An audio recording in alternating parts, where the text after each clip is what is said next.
गणेशाय नमः। सार्थ श्री ज्ञानेश्वरी अध्याय 12। हे कुंतीपुत्रा, जर तू मला तुझी कर्मे अर्पण करू शकत नसील तर तू असे समज की तुझ्या हातून घडणारी कर्मे ही तू करत नसून ती ईश्वरी इच्छेने तुझ्या हातून घडत आहेत। जर कर्माच्या आधी किंवा अंती तुला माझे स्मरण करणे अवघड वाटत असेल तर हा माझा नित्य आठवही थोडा बाजूला ठेव, पण तू तुझ्या बुद्धीचा लगाम वापरून इंद्रियांचे निग्रह करण्याविषयी जागरूक राहा। मग तुझ्या हातून ज्या ज्या वेळी जे जे कर्म घडेल त्या कर्माच्या भल्याबुऱ्या कर्मफलांचा तू पूर्णत्वाने त्याग कर।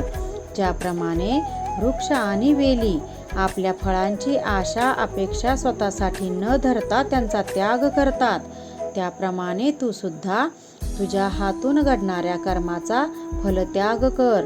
फळाची आशा मनी धरू नकोस, परंतु मनोमनी माझा आठव करून किंवा मला उद्देशून कोणतीही कर्मे करावीत ही खटपट न करता सर्व कर्मे निष्फळ होऊ देत। जसे खडकावर पडलेला पाऊस किंवा अग्नीत पडलेले बी हे निष्फळ होते, त्याप्रमाणे तुझ्या हातून घडणारे प्रत्येक कर्म तू निरपेक्ष करून निष्फळ करून टाक। जसा पिता हा कन्येविषयी कोणती अभिलाषा मनात धरत नाही, त्याप्रमाणे तू जी जी म्हणून कर्मे करशील त्याच्या फळाची मनी आशा धरू नकोस।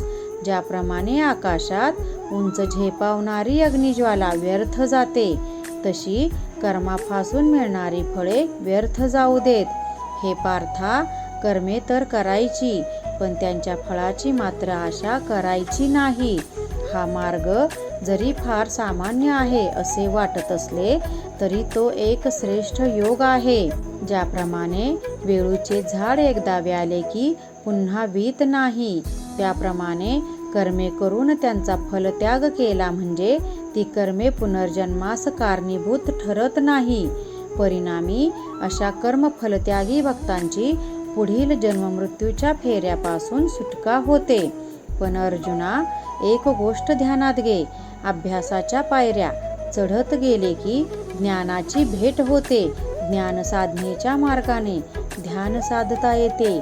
पुढे काया, वाचा, मने, भाव किंवा मनोवृत्ती या ध्यानात लीन झाल्या की कर्मसमूह दूर राहतो। जेव्हा कर्मच आपोआप दूर जाते तेव्हा फळाची इच्छा राहत नाही आणि मागे निरपेक्ष शांती सौख्याचा लाभ होतो। यासाठी हे सुभद्रापते, शांती सौख्य मिळवण्याचा हा एकच उपाय आहे। तेव्हा प्रथम तू याचाच नीट अभ्यास करावयास हवा। रामकृष्ण हरी। गीता भागवत ज्ञानेश्वरी।